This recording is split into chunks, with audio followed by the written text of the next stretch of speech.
and opinions expressed in the following show are solely those of the hosts and their guests and not those of W4CY Radio, its employees, or affiliates. We make no recommendations or endorsements for radio show programs, services, or products mentioned on air or on our web. No liability, explicit or implied, shall be extended to W4CY Radio or its employees or affiliates. Any questions or comments should be directed to those show hosts. Thank you for choosing W4CY Radio.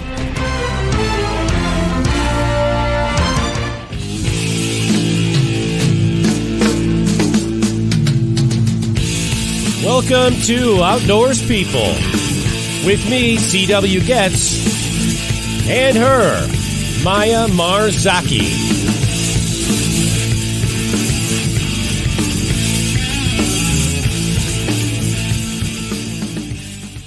Good evening. It's Wednesday, August 16th, 2023. We've got a beautiful 81 degree Fahrenheit day here. That is partly cloudy.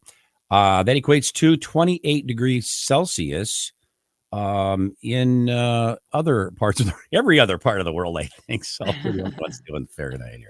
Maya, what do you got in Brazil there at São Paulo?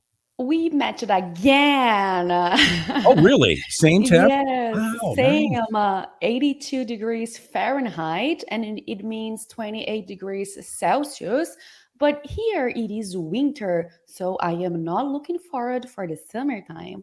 Oh yeah, nice and hot. I'm planning on being there in the summer, about December. So yeah, we'll see.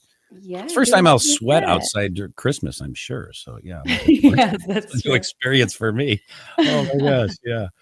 Well, that's beautiful. You know, that's 2 times we matched. I think third time's a charm. What'll happen? So who knows? You know. Yeah, we are going to have some fun in the summertime here in a really hot Christmas Eve. Yeah, doing the ho ho ho thing in my bikini. In shorts, yeah.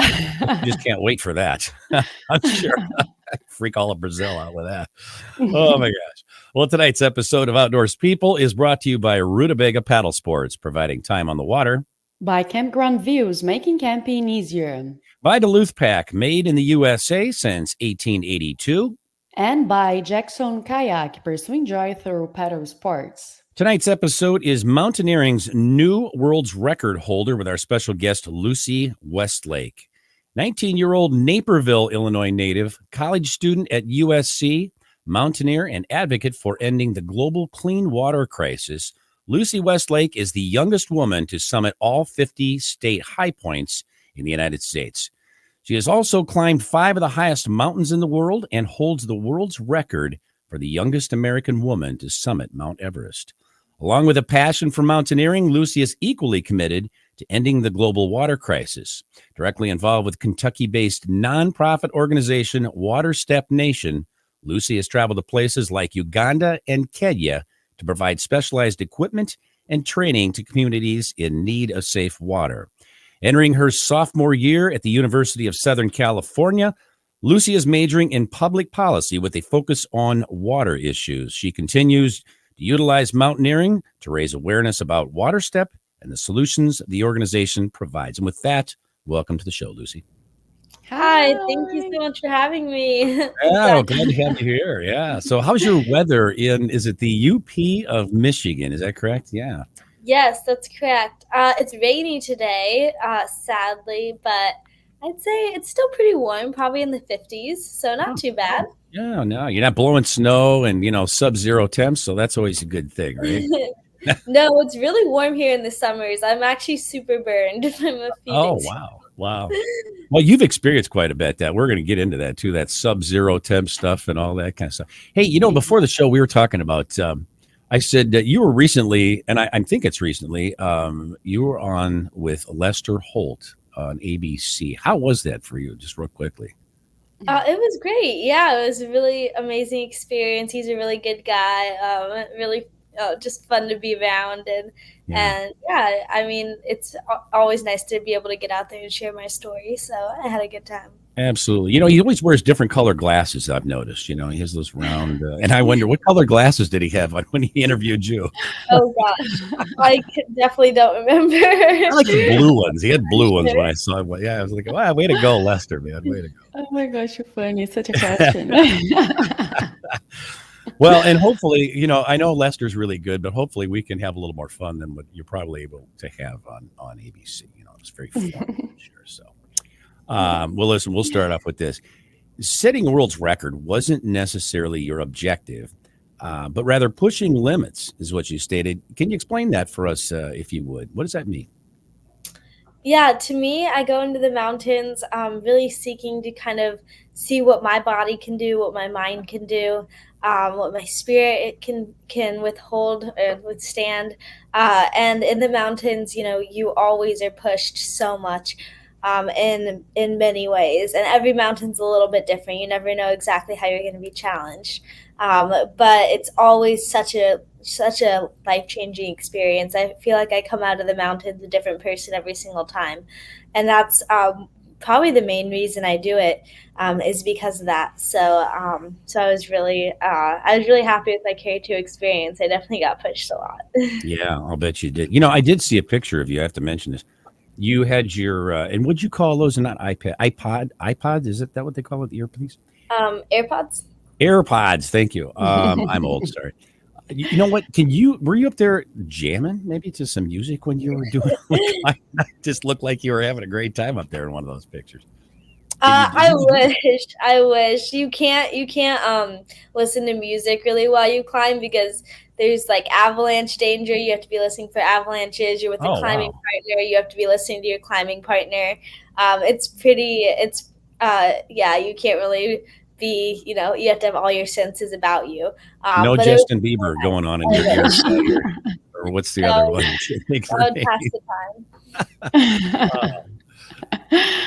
Oh boy, funny. And that's what I love the most about mountaineering in general. The competition is with you, with yourself.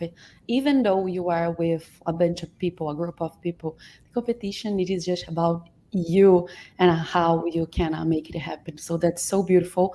And for sure, it's a life change experience in each of them. And about that, do you organize and self-prepare each of your mountaineering trip, or is it more of collaborated offer? It's definitely a collaborated offer, and it depends on each trip. Some trips I do without a guide company, and those are completely, self-organized. Or if I'm going, with climbing partners or a group, it's organized with that group. But on K2, on these bigger mountains like Everest and K2, you have to go with a local guide company from Nepal or Pakistan, and that is basically completely organized by that guide company. You're responsible for your own personal gear, things like that. But even that you can rent from them. So it's pretty much all organized by them. Yeah, wow. Yeah, that's good. Such a big organization, right? It's not you just go into some mountains like Everest. So I I'm didn't sure they know have that. I everything figured prepared. people climb. They And want to go climb. I rock climb, and I know it is really hard, and I train lots, but I cannot even imagine what you need to do something like Everest. So, what is your specific training and preparation for those trips? Yeah, I'm a runner. So I've run since I was in first grade competitively, and now I run in college. I'm a D1 athlete at the University of Southern California. I run track and field with them, and also Oh, cross country. So I'm a long distance runner, and I've never actually lived near mountains. I mm, grew up in Louisville, Kentucky, and then later in a Chicago suburb. So yeah, I've never been able to just, walk out my door and go train on mountains. I've used running as training, and then, weightlifting that goes with running. So I, run 6 or 7 days a week, and then weight lift like 3 times a week, do, all the yoga, stretching, things like that. But it all is kind of based around running. In my like regular life, I feel like I like kind of live two lives. In my regular life, I'm like a runner, and then I go off and like I'm a mountaineer for a month a year or something like that. that's cool. I think it's cool that we have a world's record holder here from Yeah. Illinois. Because in fact, you grew up in Naperville, wasn't it? Isn't that right? And Yes. that's like only an hour away from where I And live. So it's pretty cool. and Yeah. Illinois is so flat. Yeah, we need to put Illinois back on the map. We haven't done much for a while, so that's um, well, listen, other than extreme weather conditions and, the avalanches that you just mentioned, and of course, physical exhaustion, what other challenges and frustrations do you have to endure while you're mountaineering that most of us probably wouldn't know anything about? Mm. I'd say that most of mountaineering is actually the mental side of it. The physical side is definitely very difficult, but I mean, most of the battle up there is you and yourself. You're walking for hours and hours.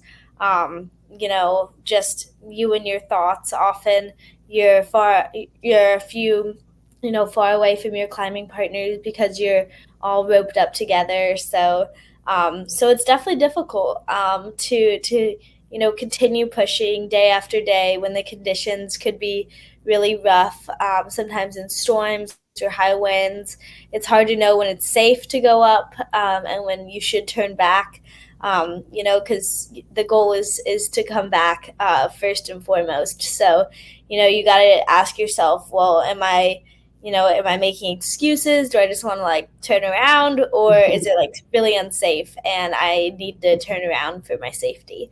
So that's a big part of it. That's really difficult as well.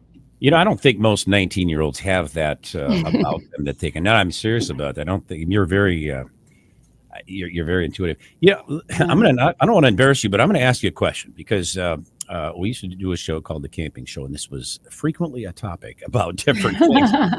And you said you do well off the cuff, so I'm going to throw this in there. This is not a planned question, but for mountaineering, when you're in temperatures like that, winds like that, all kind of stuff, I would think that basic needs like I'm going to say go to the bathroom, that's got to be a challenge. I mean, Oh my gosh. yeah, Yeah. that's not something that just like, yeah, no, I'm going to go to the restroom. It doesn't happen like that. I mean, how big of a task, and you can maybe just answer it that way if you wouldn't mind. How big of a task is something like that? It is And such clean a good water. question, Clean actually. water. Yeah, clean water too. I mean, people just take it for granted. I'll just take a drink of water. Yeah. Well, whatever. How do you work with those two things? Yeah, those are definitely questions that I actually get a lot. A lot of people are curious about that. Um, and it depends on the mountain. Like in the US, there's some mountains that are like national parks that are very strict about your waste, like all of your waste, like what you Yeah. carry up, you need to carry back. Right. So that's kind of like a bigger deal. But in the Himalayas on K2 and in Everest, they're pretty relaxed about kind of like going to the bathroom. It's kind of like wherever, Mhm. which definitely has its drawbacks too, because Yeah. it's not great for the mountain and for the natural beauty. But Yeah, and from the last guy that was there. Yeah, right. yeah, exactly. But when you're at a camp, usually there's like a designated spot or two, and it's not too hard. But when you're like on the rope in your harness in your big climbing gear, Oh, yeah. it can definitely be pretty rough, especially if like there's wind or snow and you have to Yeah. like yeah, it's not great. So Yeah. it's not like, too bad. I'd say it probably takes like a total like less than 10 minutes ordeal, but Yeah. still something that's not super fun. Yeah. It's not super easy, I'm sure either. It's all bundled up and yeah. It is not super fun, comfortable, and easy at all. And comes again with like the mindset, stuff, because you need to prepare yourself to do that. Mhm. So yeah. Well, we are going to a little break, so don't go away because we will be back.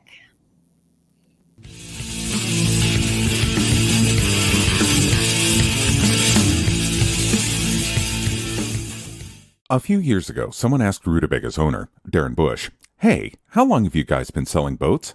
Darren replied, "Well, we don't sell boats. We sell time on the water."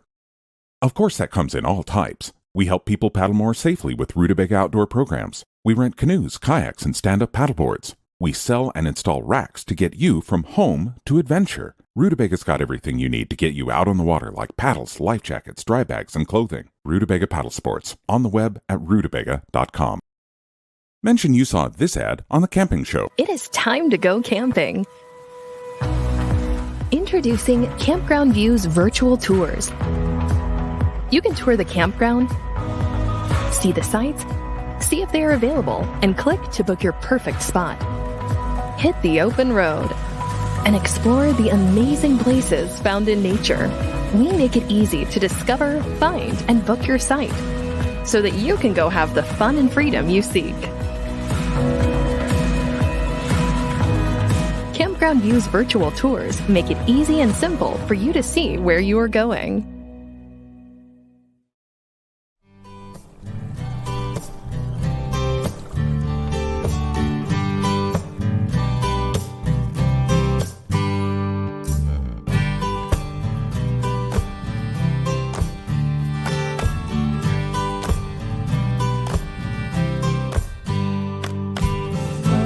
Duluth Pack is handcrafted for every lifestyle, making memories since 1882.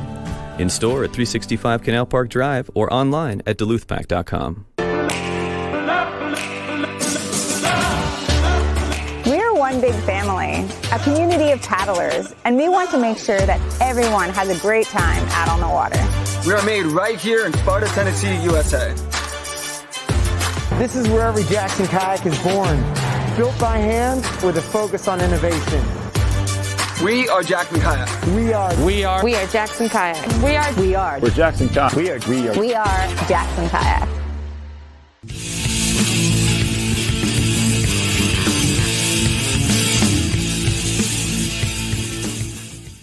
And we're back with Lucy Westlake. Lucy, it's very serious. Now, this is the serious segment of the show. Very, very serious now.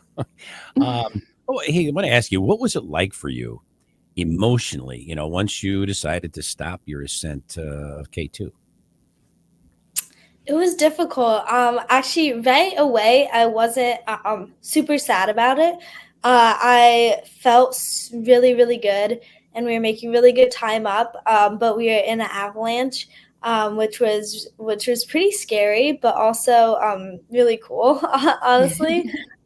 So I was like, oh my gosh, like I was still kind of like had that high of the adrenaline. But then it was, other climbers around us were super, super scared, and there was a lot of people turning around, and we decided also that it just wasn't safe enough to go up, that there was too much danger. And we heard that there was a man actually dying above us. So it was a very serious situation.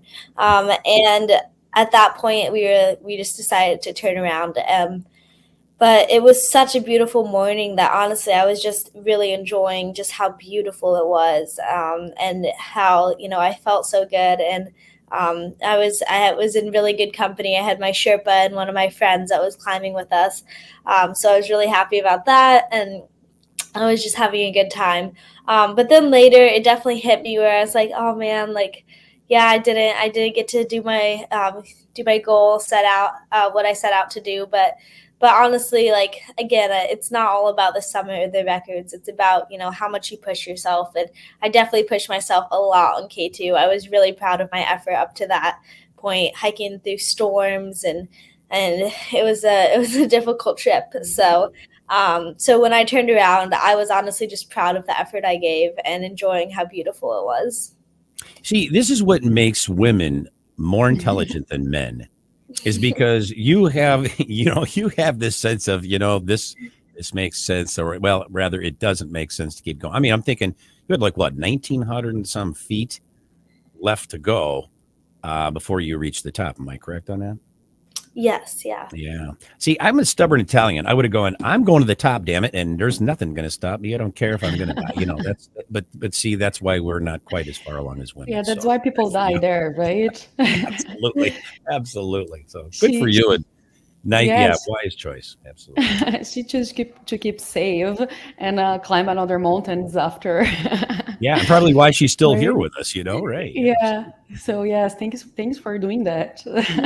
Wise choice. And about that, I'm here wondering, what is the feeling of at the summit? So what you first felt when you got the app Mountain Everest. Oh, Becoming, by the way, becoming the youngest American woman to summit the highest peak in the world. Yeah, right. Big it's such time. an amazing feeling. It really is. It's like it's so undescribable. You're hiking for, like 20 something days in my case, but could be much longer. And then you finally reach your goal, and it's so gorgeous at the summit. I was just taking in all the views around me, how beautiful it was. And I was thinking about how proud my family would be of me, because they invest so much in me. So I was just really proud that I could make it all like kind of come true, and reach the summit. So yeah, I was just so happy in that moment, and then focused on on getting down safely afterwards. Yeah, and I'm sure getting down isn't a piece of cake either. It's people think, oh, it's easy to come down, but I'm sure that presents its set of challenges as well. Let me ask you this: when you were 7 years old, this is when you started, okay, right? Mountaineering at 7. What did you always have the mindset that you have now, and you could take in all the beauty and that's that's the right mindset. Did you always have that, or is that something that I didn't when I was younger, but I learned to? How'd that go for you? I think it's something that I developed when I was younger. I was more just doing it because my family was doing it, and because I love nature so much and I love the outdoors. So I was like, oh, like let me just like I mean, every mountain was such an adventure for me, even like the smaller hikes. So I was just like happy. I was more in it for the adventure, and that. And then as I kind of became more of like doing more difficult mountains, and I was doing trying to summit the tallest mountain in every state. So as kind of got towards the end of that goal, I became really focused on the summits, and reaching to the summit. And then when I experienced failure on Denali, the first mountain I ever didn't reach the top on, Oh, when I was 13, I definitely like struggled a lot, and wrestled with kind of my purpose in the mountains, and that's really where I found this mindset of I'm not really doing it just for the summit or the record. I'm doing it for more than that, for myself. character building, right? Yeah. Character Yeah. building. Yeah. Yeah, that's beautiful actually. What people don't realize, and you could realize it so young, is that it is not the epics that matters. It's not just the top, it's the whole journey. Because the fun it is how you are pushing yourself all the way to the top. It's not about being in there. And about that, how mountaineering in general build who you are today, because you are so young and so wise and mature. So I am sure these hard experience make you learn something. So what did you learn, and how it make you be a better person in your personal life after these crazy adventures? Yeah, no, 100%. I've learned so much from the mountains. They've made me who I am. And I learn, a lot about myself and the world around me, and about other people too on the mountains, because, hard experiences really expose who people truly are, who you truly Yeah. are, things like that. So, oops, sorry. Uh, so that's kind of, how I learned a lot about the world around me. So yeah, the mountains definitely have taught me so much, been my greatest teacher. Nice. And a tricky question. How it is been for you being a woman, a young lady doing that? Because we know that it's like a man world. So how it's been. Yeah, very much so. Very much. No, yeah, it's really true. Um it was hard at first. When I was little, I didn't really notice, like that there was more men than women in the mountains. But as I grew up, I started to like realize this, and I was like, that's kind of strange. And I realized that, when I'm on a team, I was like kind of immediately, for my gender and also my size, my age, like I was really young when I was doing some of these mountains, when I was put on a team with, different people. I was 11 years old on Mount Rainier, 13 years old on Denali. So I was definitely like immediately perceived as the weak link, and it was hard to even convince companies to take me on these mountains for guide companies. But so it was a kind of a battle to even get on the mountain. And then once I was on the mountain, it was a battle to prove myself as an equal member of the team, because I'm not someone who likes being, like pulled up the mountain or like babied. Like I want to be an equal member of the team and do it myself. So it was difficult, but I eventually did it. I would always like volunteer for different jobs that no one wanted to do and kind of prove myself along the way. And now that, I've done Everest and kind of have this like resume, now people are finally kind of, I'm not experiencing that as much. People kind of know my abilities, which is really cool. Yeah, that's amazing. Congrats. You make your way out to the top. That's amazing. And we have some pictures and videos to look up, but after this break, so don't go away. We'll be back.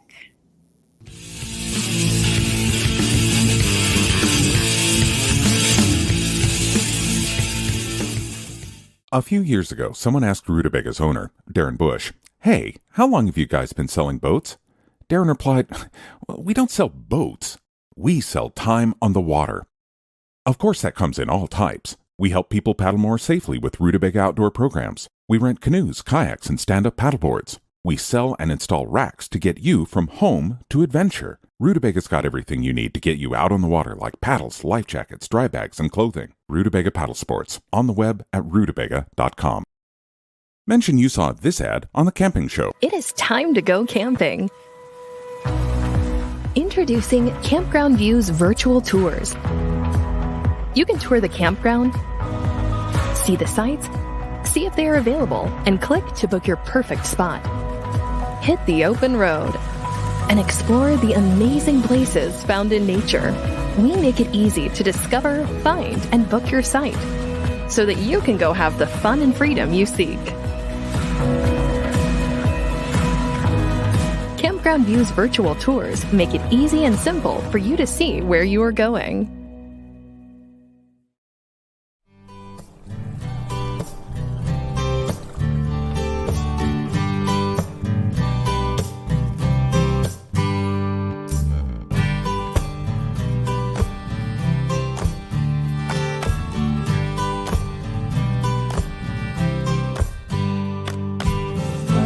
Duluth Pack is handcrafted for every lifestyle, making memories since 1882. In store at 365 Canal Park Drive or online at duluthpack.com. We're one big family, a community of paddlers, and we want to make sure that everyone has a great time out on the water. We are made right here in Sparta, Tennessee, USA. This is where every Jackson kayak is born. Built by hand with a focus on innovation. We are Jackson Kayak. We are Jackson Kayak. We're Jackson Kayak. We are Jackson Kayak.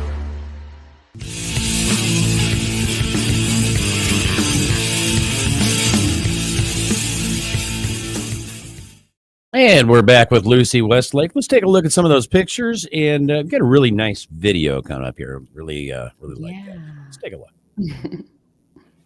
Beautiful. So what is that, Lucy? It is a Everest camp base? That's on K2. We called it the Monster Mountain in the background there. We don't actually know the real name of it.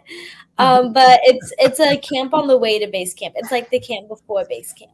Wow. Okay, cool. Love those So tents down beautiful. there. That's cool. Yeah, so beautiful.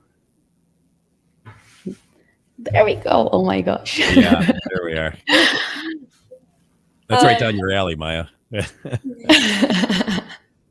Yeah, that's me in the Kumbu ice fall on Everest. Actually going back down. It looks like we're going up, but you go up and down so much in it. It's after the summit. We're going back down to base camp. Wow. Oh, cool. Oh, That's cool. That's a good one. That's me and my dad on Denali on Father's Day. Actually, we summited when I was 17. Oh, wow. kidding. That's fantastic. Oh my gosh, I'm so That's so jealous. cool. Right? Share this time with your father, your Father's Day. Oh my gosh, that's amazing. Yeah. I'm so jealous. That looks cold. Are you going up or coming down on this one? That one we're going up in. That one I think is Denali as well. Yeah. A quick question for you. When you are descending, how do you detach your anchor point at the top where the rope is at? I mean, how does that work? And by the way, so sorry interrupting you. By the way, people talking about going up, but going down is as danger as going up, and sometimes even harder and worse, right? Yeah, going down is definitely more dangerous. I'd say going up for me, different people say different things about which one's harder. Going up for me is harder because I feel like I'm better at going down, but it's definitely more dangerous. Yeah. Yeah. Interesting. Yeah. Whoa. Are you carrying those ladders with you? Like wherever you go? You have to be. No, there's they actually stay there. It's some people's job on the mountain to they're called ice doctors. They go in with ladders, ropes, and since the glacier changes every day and there's avalanches and shifting of the ice. So every day they go in and make sure the route is still clear, and if they need to change it at all, they change it. Interesting. That's another good point because anyone talk about that, the native people there do those trails for us climb up, and they call Sherpas. Interesting. They are like what make everything happen. Yes, very true. Oh, that's one of the 50 U.S. state high points. That one's Montana's highest point. How old are you there? Look at you, so cute. How old are you there, Leslie? I'm pretty sure I'm 12 years old. Yeah, I'm 12 years old there. You can tell Dad is proud right there. I love that. I love it. So beautiful. So which one are you? Are you at the very top of this picture here?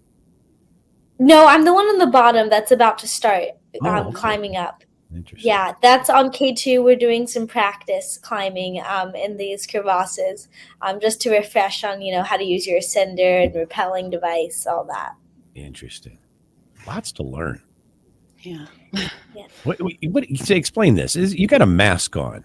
For those of you on the podcast you're listening to this, don't have the picture. You've got a mask on. What is that about?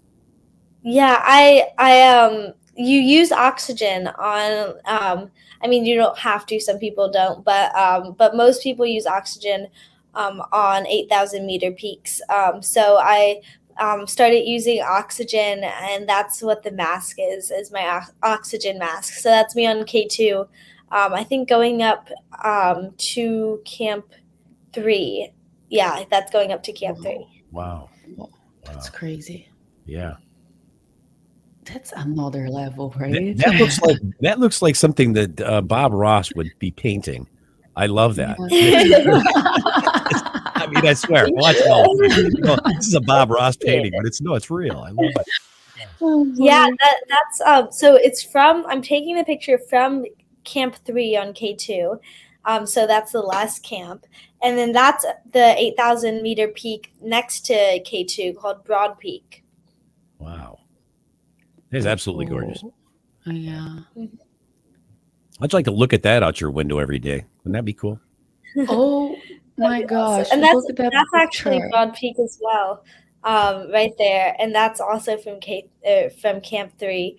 That's after we returned on summit day back to Camp 3. I just hiked down from our summit push and got to Camp 3, and it was so beautiful. The sun was rising. That's what I was saying. I was just so in awe of how beautiful it was. That's a magazine cover right there. Yeah. That's how it's beautiful that is. Yeah, National Geographic cover. So beautiful. Oh my gosh. Another one. Yeah. Oh my gosh. This definitely screams Bob Ross right there. Yeah, that's beautiful. He likes trees though. He does. There's no trees in this picture. Yeah. He would put one there, though. Oh, for sure. That's gorgeous, man. Yeah. Yeah. That had to be tough to take that picture, actually, I would think. Looking down. Yeah, I actually didn't take this picture. I'm not exactly sure who took this one, but yeah, that was a crazy one. Is that you? Or is that someone else? Right there? No, that's someone else. Okay, gotcha. It's a cool picture, though. Yeah. Yes, it is. There's the group. Yeah, that's my team that went up to base camp with me. So there was a few more people there, but there was 10 of us in total. And we went up to base camp together, to K2 base camp together. Love that. And why are you guys wearing shorts? It's very hot, actually. Really? It's super, super hot. So we're probably like sweating a ton in this photo, but the sun is so strong that we try to wear as much clothes as possible, but it's difficult to try to keep it on because you just sweat so much. Oh, there you go. What a big group, yeah. Lots of you Yeah, guys. that's all of like the people that were hiking up with us, like the kitchen staff and people like that, and the porters carrying like my big duffels with all the mountaineering gear for later. Yeah. What are we doing here? I'm getting a snow sample. So I on K2 I got samples from below base camp, above base camp, to measure for the black carbon in the snow. So I send it to a scientist, Yolana at Colorado Boulder, to test it. Very cool. There we go. There's some of your work right there. I love that. Yeah. Yeah, that's my work with Water Step, and that's my pen pal Faith, who I've been pen pals with since I was 2 years old. So we've known each other a long time. But I went before K2 earlier this summer. I went to Kenya and Uganda, and this is in Uganda in a village. Teaching them how to use this Water Step chlorinator. Actually, this is a bleach maker, so that they can clean their homes and disinfect their homes. That's awesome. Oh, yeah. And with the group, yeah. That's a wonderful thing. Yeah. Thank you. And that's a Water Step chlorinator right there that can purify water for 2,000 people a day. There's that machine on top of that tank, so it can create clean water for all those people. Well, that's amazing. All right.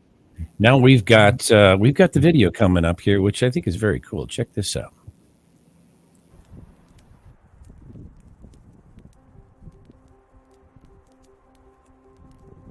For me, it's not about breaking records. It's about pushing limits.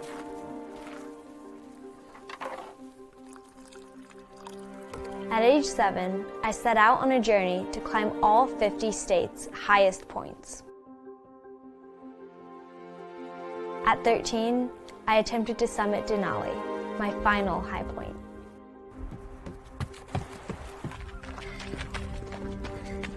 The mountain decided it wasn't my time. I failed, but I knew I'd be back. At 17, I returned to Denali. After 19 days of climbing, I became the youngest female to summit all 50 U.S. high points. I've learned limits are perceived. We can do so much more than we think we can. Pain is temporary. My faith is what drives me, and I believe in safe water for all people. Climbing the world has connected me to other cultures, and I've seen firsthand that clean water isn't a reality for everyone. The world's water crisis must be addressed. So, what's next for me? I plan to be the youngest female to complete the Explorer's Grand Slam, summiting the 7 highest mountains of every continent and skiing to the North and South Poles. I'll work to bring clean water to every place I set foot. And I won't stop there.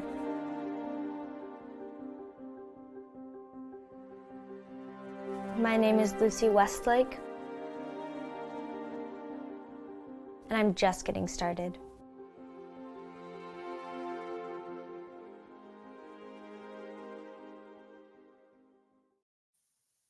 Oh boy.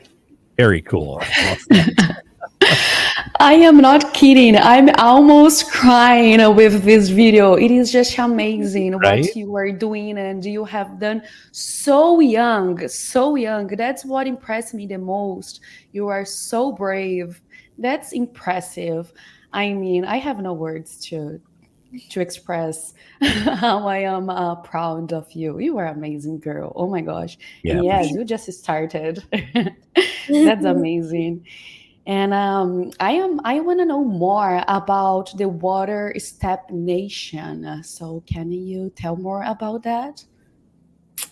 Yes, I got involved with Water Step when actually my pen pal Faith, she told me that her village that she was living in didn't have clean water. So her family, didn't have clean water, and it often made them sick. So that was something that I was 10 years old when she told me that. So I was like, oh my gosh, like I didn't even know that was a thing. I thought, everyone was like us in the US, we just like have tap water. Yeah. So I was really shocked, and that really upset me. And then I didn't really know what to do, obviously. But later, 2 years later, Water Step presented at my church. And I was like, this is perfect, like the perfect opportunity. So my parents and I got in touch with Water Step and got a water chlorinator from them, and was actually able to go over to Africa, to Uganda, and put that in Faith's village. So it was just like a life-changing experience. I was 13 years old at the time, and it was amazing. So ever since then, I've been a Water Step ambassador and tried to, promote them as much as I can through my climbing or running or anything like that. And I've been over back to Africa, to Kenya and Uganda 2 other times, last year and this year, and just put in other chlorinators. I started actually separate from Water Step. I started my own fish pond over there. I'm hoping to do more of that. So it's been really amazing.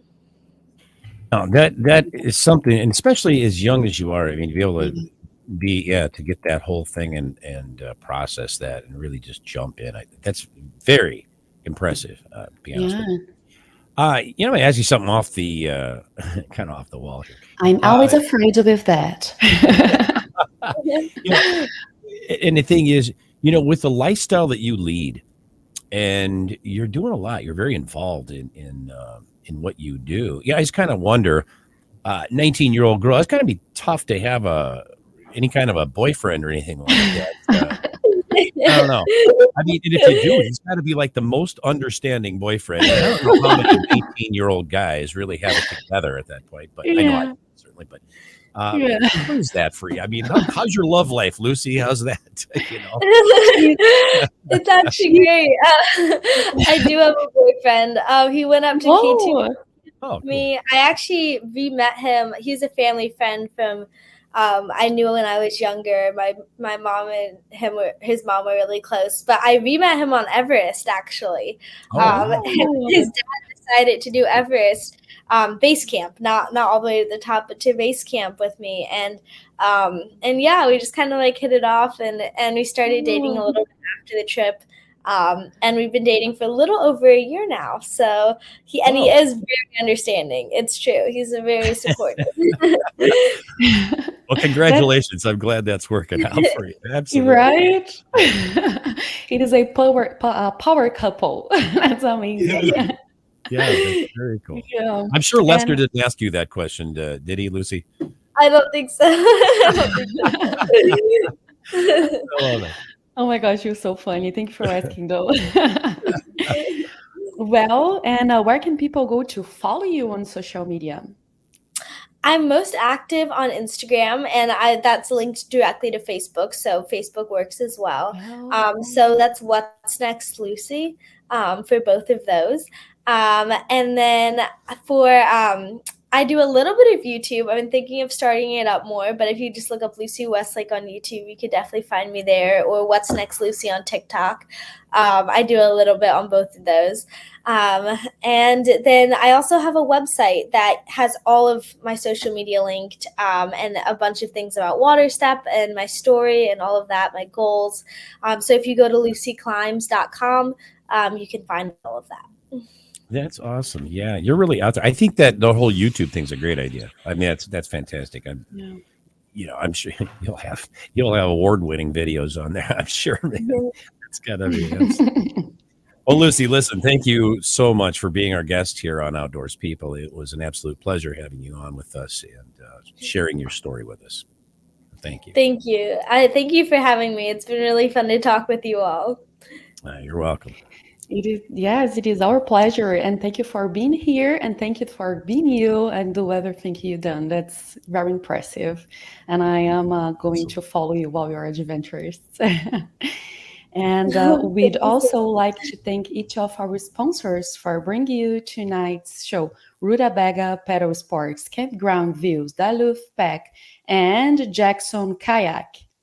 Be sure to tune in for next week's episode, My Life as a Professional Paddler, with our special guest, Jennifer Fratsky. And along with Maya Marzaki, this is C.W. Getz saying thanks for tuning in to Outdoors People. See you next week. Ciao.